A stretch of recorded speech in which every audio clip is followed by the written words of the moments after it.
turned down a 4-year, $80 million deal from the Lake Show. That seems like a good offer. Nick, you didn't like this. Real? Why? Because it's not. That offer could not have been made. It's not if I can't sign it, it's not an offer. And I had like it's so. an idea. Like, hey, maybe we could cobble together 4 years, 80. If you say you want to come here, give me some time to work my Give me magic. 3 months. Because here's the deal: the Lakers don't have 18. Because it doesn't have to be $20 million a year because it can scale up a bit. Right. They don't have $18 million to offer for this year. And so what teams with well-run front offices historically do is before the meet, Brou, you tell me, because you've been not quite in the meetings, but closer to the meetings than I've been, they clear out the space beforehand so it's ready and ready to go. So like, hey, we can do this right now before you leave, before you go check out the great lakefront real estate in Dallas you're looking at. Like, no, that's usually how it's done.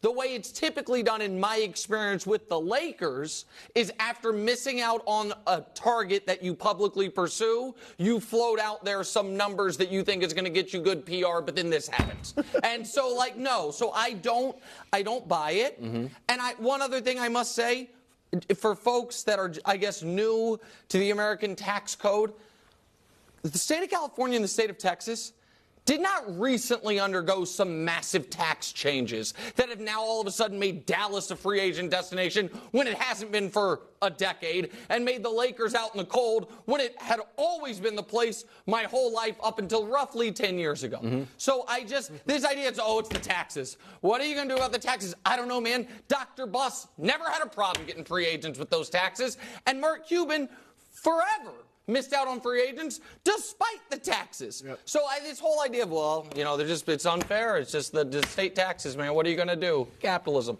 The whole thing irritates me beyond belief.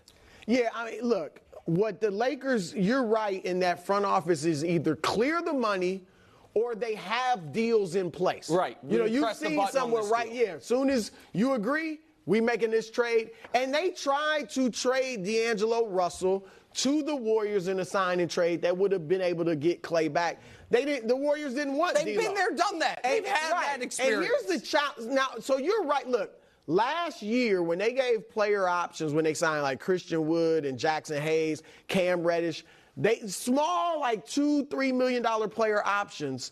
But all those guys picked them up this year. Why would and they then do that? D'Lo, of course, picked this up, and that took away whatever money they might have to spend in free agency. D'Lo, I think, realized there's not this huge market out there for me. Yeah.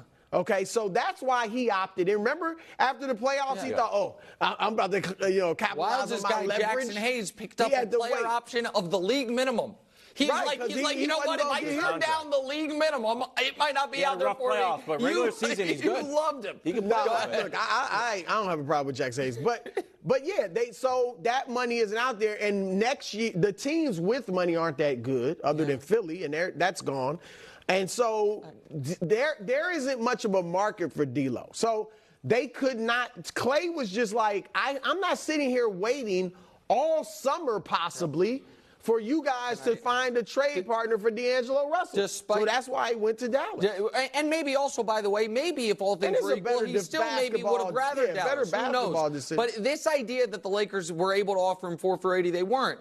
And as far as the other things the Lakers had going for it, you mocked me yesterday. I do not care. Don't say it. Well, I don't know. Here's what Michael Thompson said yesterday on the radio when he was asked about congratulating Klay for going with the Mavs. Here's Michael Thompson, Lakers great. I'm really disappointed. I was hoping, as you can assess, that he would be a Laker. He grew up a Laker fan. He grew up idolizing Kobe Bryant, like most players his age, most kids his age. So I just thought it seemed like it would be the perfect fit for him to finally come back home. Okay, so here's my question, Wilds. I'm going to ask it because you called it a Rob Pelinka roast session, and I don't mean for that to be the case, but I have a question. What does he do? Rob Pelinka? Yeah, what does he do, and what evidence do we have that whatever he does, he's good at it? That's my question. He won a championship. Okay, so he built a team that you always seem to pick. What do you mean? I mean, when there's you pick them over Denver, and I picked you're them. very optimistic about the team that Denver. I picked them to, the GM. If they had beaten Denver, you probably were going to pick them to win it all. I You would have picked Dallas. If they beat Denver, you would have picked Dallas. I said on the show that I thought the Lakers would be out of gas if they beat Denver. So okay, so we can flip it and put it on that my overestimation of what LeBron's going to be able to do in the playoffs has clouded some predictions. That's fair enough. I'm not banging on the predictions, but I'm like, you always pick them and you just like the GM. But hold on, to be clear. And you had given Pelinka credit for this roster in the past. No. Like at the beginning of the year, hold on a second. Wait a second here. We're not going to rewrite the history of it. I'm just asking. You never said that. No, you all year long we argued about how good the supporting cast was. That we would have the arguments on this show that you guys would say you liked the supporting cast, and I would say I didn't. I thought them standing pat at the trade deadline was a massive mistake. I applauded them for not going after Kyrie, but it turns out I was wrong on that front. But I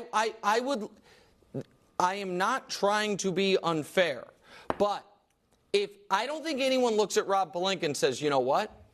Guys like Bobby Marks 2.0 when it comes to understanding the CBA. He's just a wizard. No, in fact, he gives out player options to entice minimum contract guys that then create hurdles for the team. Because, by the way, also under the new CBA, you can't include multiple minimum contract guys in a trade, so you can't even bundle those guys who you might not want on the team anymore. So if it's not CBA wizardry, then the GM's job, and it's not, look at this guy's prusty-ish draft resume, then it's the recruitment part of it. Yeah. The relationships part of it. That's why you hire the agent turned GM, is because of the relationships in theory. And my question is, what evidence do we have of it that he's good at that part?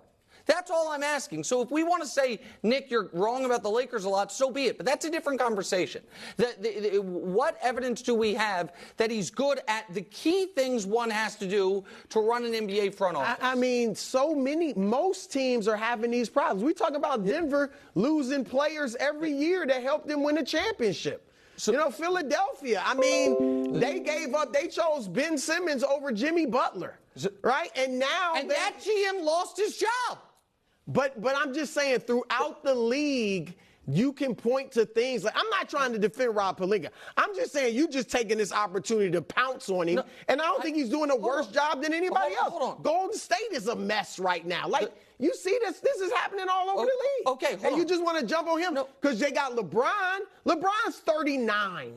That's a big part of their problem. He's not he's great still, but he's not what he used to be. They got Anthony freaking Davis. Right. We say every day on the show, they're one of a handful of teams with 2 top 15 players. Is Austin Reeves garbage? No. Is Rui Hachimura garbage? No. I mean, they're decent role players. I'm just saying, I just don't think it's fair to just use this as an opportunity to rip Rob Pelinka. I'm not saying he's great.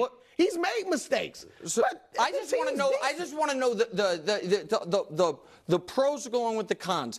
And you mentioned Golden State. I don't know that Golden State's run well anymore. The guy who built that team's on TV now. Yeah. The Philly example, it cost that guy that and some weird tweets about collars, his job and other things. Like these guys, to me, when you have in 10 days 2 very public pursuits, and both times you're left at the altar. Once, when you create the pursuit out of thin air, I think for PR, in order to then go hire JJ. And the other one, when you do have the built-in advantages of prestige franchise, dad played here, is a California guy, grew up a Lakers fan, all of it, and you don't have your ducks in a row to make that happen, and instead you're the Lakers, you lose out on it to a team that always lose out on free agents. Questions should be asked.